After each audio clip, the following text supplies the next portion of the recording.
کہ نبی کریم صلی اللہ علیہ وآلہ وسلم کسی جنازے میں تھے اور قبر کی تیاری میں بھی دیر تھی، تو جیسے سب انتظار میں بیٹھ جاتے ہیں تو نبی پاک صلی اللہ علیہ وسلم نیچے بیٹھ گئے.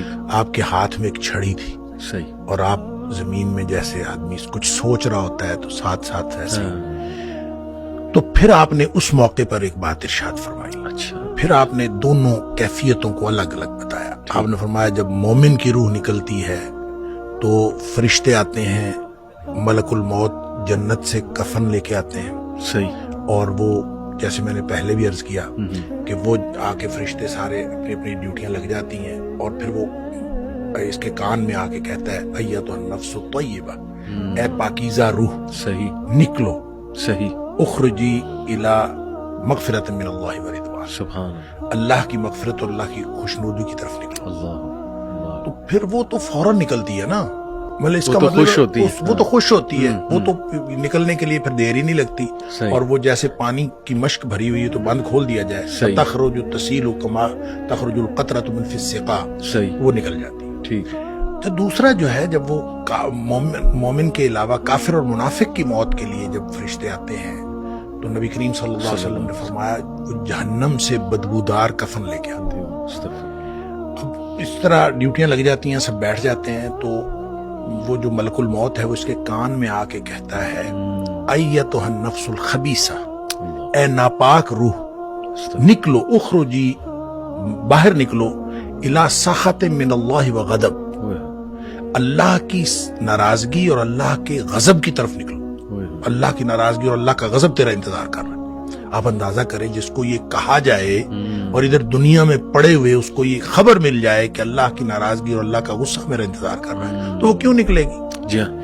پھر نبی پاک صلی اللہ علیہ وسلم فرمایا فتفرق فی جسدہ، وہ پھر جسم کے اندر چھپتی پھرتی ہے، کبھی ادھر جاتی کبھی ادھر. اس کا مطلب ہے ایک اینٹیٹی ہے نا، بالکل روح ایک چیز ہے، اس کی بھی ایک پوری سمجھ ہے. ہاں جی، وہ بھاگتی پھرتی ہے. فتفرق فی جسدہ، جسم کے اندر بھاگتی پھرتی ہے، باہر نہیں نکلتی.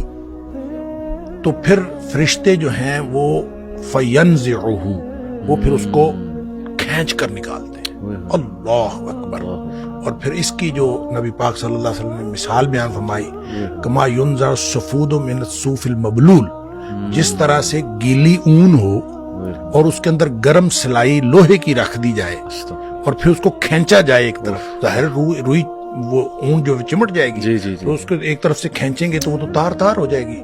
فرمایا اس طرح فرشتے جو ہے اس کی جان نکالتے ہیں. قرآن کہتا ہے والنازعات غرقا، ڈوب کر کھینچ لینے والے فرشتوں کی قسم، سبحان اللہ. والناشطات نشطا، اور بند کھول دینے والے فرشتوں کی قسم.